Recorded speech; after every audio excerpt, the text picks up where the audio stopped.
नमस्ते मित्रों। आप सभी जानते ही हैं कि हमारे देश के अंदर मानसिक तनाव और डिप्रेशन का कितना अधिक प्रचलन हो चुका है। हिंसा बढ़ती जा रही है। तो आइए आज हम इसी विषय पर एक विस्तृत चर्चा करते हैं। सबसे पहले हम ये जान लेते हैं कि इसका मुख्य कारण क्या है। अगर वास्तव में हम अपने दर्शन आदि पढ़ें, अपने शास्त्र पढ़ें, तो उनके द्वारा हमें बहुत कुछ पता लग जाता है कि हम किस प्रकार अपनी बुद्धि, अपने मन, अपने शरीर को किस प्रकार नियंत्रित करें। जब समाज में बहुत कुछ हमारे अनुसार घटित नहीं हो रहा होता है तो हम खिन्न हो जाते हैं, हम कहीं ना कहीं ईर्ष्या द्वेष में फंस जाते हैं और इस द्वेष के कारण हमारे भीतर क्रोध उत्पन्न होता है और हम उस क्रोध के कारण कुछ ना कुछ गलत ऐसा कर लेते हैं कि हम दुखों में पड़ जाते हैं। तो मित्रों, इसके ऊपर योग दर्शन का एक सूत्र कहता है, वृत्ति सारूप्यम इतरत्र।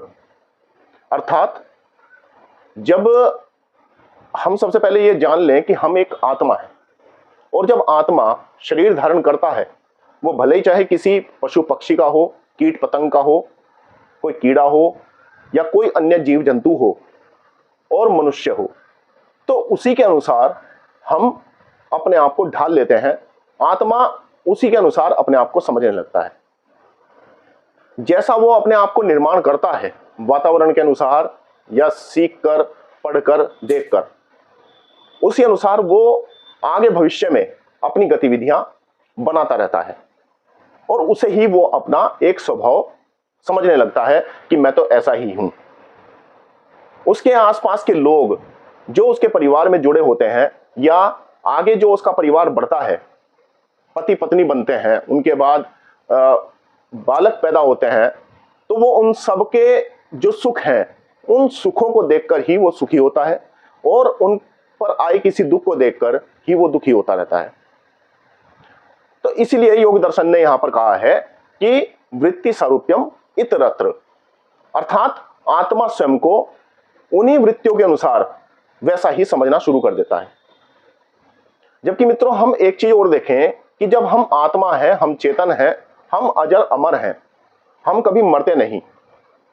ये तो केवल एक पड़ाव मात्र आता है, जैसे कि ये शरीर हमें मिला है, जो हम कर्म अपने पूर्व जन्मों के शरीरों के अनुसार करते हैं तो उसके अनुसार हमें ये अगला जन्म मिल जाता है और फिर हम इस जन्म में जो कर्म करते हैं उसके अनुसार फिर अगला जन्म मिलता है।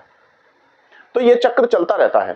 परंतु हम जब भी जिस भी शरीर में जाते हैं, हम उसी के अनुसार स्वयं को समझना प्रारंभ कर देते हैं। उस शरीर से संबंधित जो भी सुख और दुख आते हैं या उससे संबंधित किसी वस्तु के द्वारा उसे सुख और दुख का अनुभव होता है, तो उसे ही वो अपना समझने लगता है। वो उसी सुख के अनुसार सुखी होता है, उसी दुख के अनुसार दुखी होता है। तो यही ये योग दर्शन में सूत्र बता रहा है। अब यहां पर श्री कृष्ण भी कहते हैं, गीता के अंदर एक श्लोक आता है, नैनम छिंदन्ति शस्त्राणि नैनम दहति पावकः न चैनम क्लेदन तापो न शोष्यति मारुतः। अर्थात इस आत्मा को ना तो कोई शस्त्र काट सकता है, ना अग्नि जला सकती है, ना इसे कोई जल भिगो सकता है और ना वायु इसे सुखा सकती है। तो ये तो चेतन तत्व है जो दिखाई नहीं देता, हमें इसे ही देखना होता है। जब हम इसे देखते हैं तो वास्तव में हम समझ जाते हैं कि ये सब जो चक्र हमने बनाया है, जो वृत्तियां हम बना रहे हैं, जो ये शरीर आदि हम बना रहे हैं, ये सब एक ना एक दिन समाप्त हो ही जाना है। तो मित्रों, हमारा सबसे बड़ा दुख का कारण यही है कि हम इन दुखों को समझ ही नहीं पाते। हम इस शरीर को किस प्रकार उपयोग करना है, इस मन के अंदर कौन कौन से विचार उठते हैं या इस बुद्धि का क्या उपयोग करना है, हम जान ही नहीं पाते और हम इस चक्र में फंसे रहते हैं। हम जन्म दर जन्म लेते रहते हैं, लेकिन हम समझ ही नहीं पाते कि वास्तव में ये जन्म हमें मिले क्यों है। अब किसी भी जीव जंतु का जो आत्मा है, जो जीव जंतु के शरीर में जो आत्मा आता है, तो उसके अपनी एक सीमाएं हैं, उसके ज्ञान की सीमाएं हैं। वो उस जन्म के द्वारा, वो उस जीव जंतु के द्वारा किसी भी अपने आप को जान ही नहीं पाता। लेकिन जब वो मनुष्य के भीतर जाता है आत्मा, उस आत्मा को मनुष्य शरीर मिलता है, तो मनुष्य के भीतर जानने की क्षमता है। वो मनुष्य शरीर के द्वारा स्वयं को जान लेता है। लेकिन जो नहीं जानता वो उस मनुष्य शरीर को भी पशुवत जीता रहता है। धारणा बनी होती है कि मैं और मेरा, मैं हूं और मेरे साथ जो जुड़े हुए सुख के साधन हैं वो सब मेरे हैं, जबकि ये सुख स्थायी है ही नहीं, ये अस्थायी सुख है। एक ना एक दिन ये समाप्त हो ही जाना है। हम परिवार को अपना समझकर बैठे रहते हैं, हम सुख साधनों को अपना समझकर बैठे रहते हैं, लेकिन वो एक दिन समाप्त होंगे ही होंगे।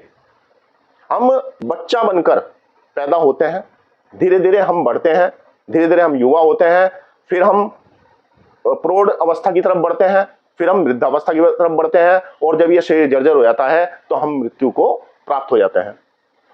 तो इस शरीर की मृत्यु होती है, आत्मा की नहीं। आत्मा फिर जन्म लेती है एक नए शरीर में, नए परिवार के साथ, नए सुख साधनों के साथ। सुख के साधन ज्यादा भी हो सकते हैं और कम भी हो सकते हैं, लेकिन हमें यह समझना है कि क्या सुख के साधन हमें स्थायी सुख दे सकते हैं। तो मित्रों, यहीं पर यह प्रॉब्लम खड़ी होती है कि हम समझ ही नहीं पाते कि जो सुख के साधन है वो स्थायी है ही नहीं, वो हमें स्थायी सुख दे ही नहीं सकते। हम इतना ज्यादा परिवार में, मित्रों के साथ और अपने सगे संबंधियों के साथ इतना लिप्त हो जाते हैं कि हम समझ ही नहीं पाते कि वास्तव में ये सब स्थायी नहीं है, ये अस्थायी है, ये एक दिन समाप्त हो जाएंगे। लेकिन जो हम कर्म उनके साथ मिलकर करते हैं, वो कर्म हमारे अगले जन्म को तैयार करते हैं। तो जब हम ये समझ जाते हैं तो तब हम विवेकी होते हैं। और इसमें योग दर्शन का अंत में एक सूत्र आता है जो कि मैं समाधान दे रहा हूं। यहां पर योग दर्शन कहता है तदा दृष्टु स्वरूपे अवस्थानम, कि जब आत्मा अपने स्वरूप में अवस्थित हो जाता है, अर्थात वो समझ जाता है कि मैं तो आत्मा हूं, तो जब ये समझ जाता है तो उसका किसी से ना ईर्ष्या होती है, ना द्वेष होता है, ना किसी के साथ मोह होता है, ना लगाव होता है। वो स्वतंत्र जीता है। वो सबके साथ में व्यवहार तो करता है, लेकिन वो किसी के क्रियाकलाप से प्रभाव नहीं आता। वो किसी के द्वारा किए गए किसी दोष को अपने ऊपर नहीं लेता।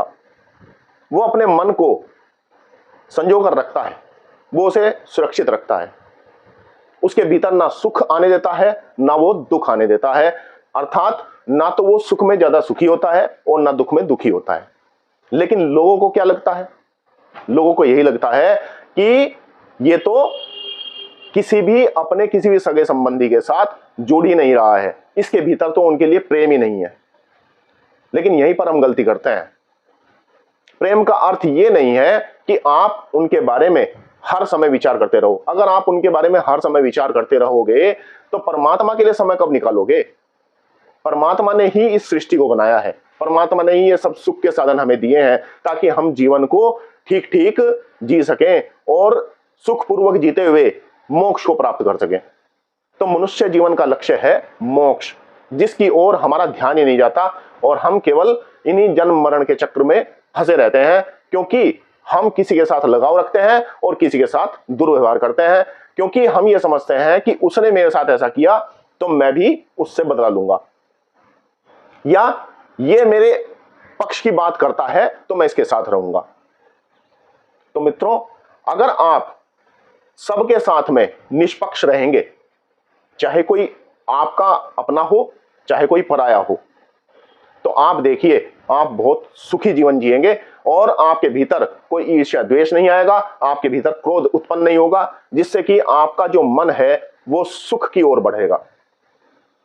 और परमात्मा का ध्यान करते हुए जब आप सुख को अपने अंदर धारण करेंगे तो आपका लक्ष्य, आपका जो पथ है वो सुगमता से आगे बढ़ेगा और आपका जीवन सुख में बीतता हुआ अगर मृत्यु भी आती है तो आपको उस मृत्यु की भी परवाह नहीं होगी, क्योंकि आपको पता है कि मुझे तो अगला जन्म फिर मिलना है और अगले सगे संबंधी सुख के साधन फिर मिलने हैं और वो भी स्थायी नहीं होंगे।